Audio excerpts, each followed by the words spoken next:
Bismillah, alhamdulillah, wassalatu wassalamu ala rasulillah wa ala alihi wa sahbihi wa man walah.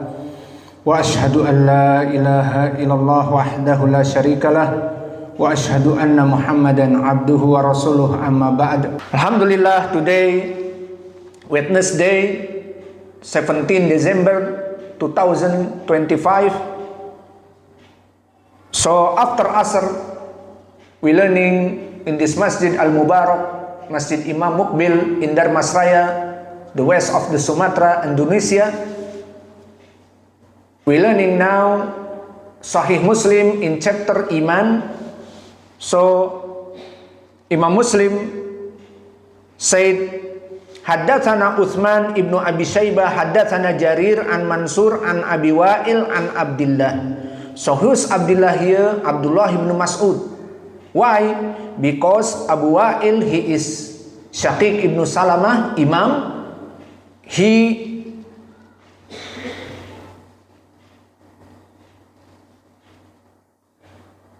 is the student of the Abdullah ibn Mas'ud. So not Abdullah ibn Umar here, or Abdullah ibn Abbas, or Abdullah ibn Amr ibn al-As, but Abdullah ibn Mas'ud. So Abdullah ibn Mas'ud said, qala unasun li Rasulillah sallallahu alaihi wa ala alihi wasallam, ya Rasulullah, anu akhadu bima amilna fil jahiliyah, qala amma man ahsana minkum fil Islam fala yu'akhadu biha wa man asaa ukhida bi amalihi fil jahiliyah wal Islam. So narrated by Abdullah ibn Mas'ud that some people say to Messenger of Allah, O Messenger of Allah, would we be held responsible for our deeds committed in the state of ignorance? The meaning ignorance here in Jahiliyah, before embracing Islam. He is the Prophet remarked.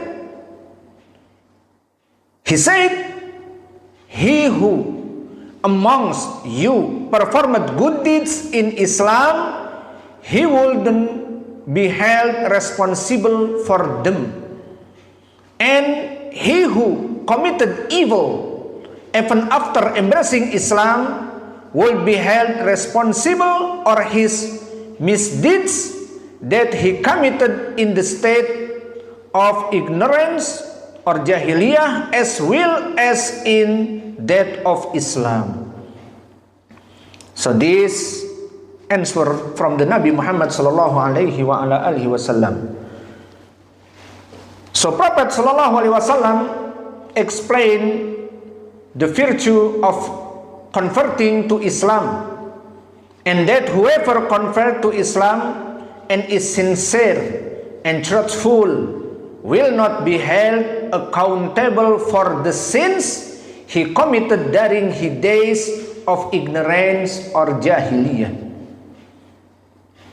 So, for example, Hakim ibn Hizam, the Sahabi, may Allah be pleased with him, radiyallahu anhu, said, O Messenger of Allah, what about the things I used to do in the days of ignorance, such as charity, freeing slaves, and maintaining family ties?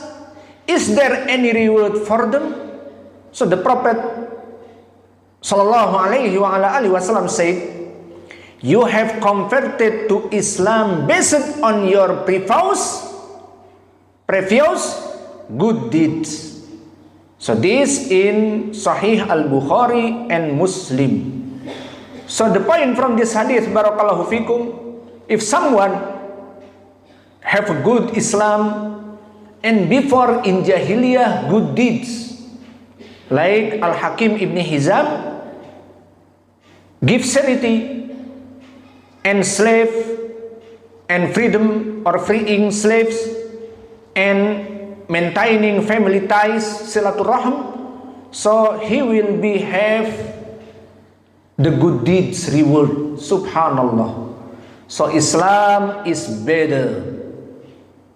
If you make before Islam bad deed, so Allah forgive you.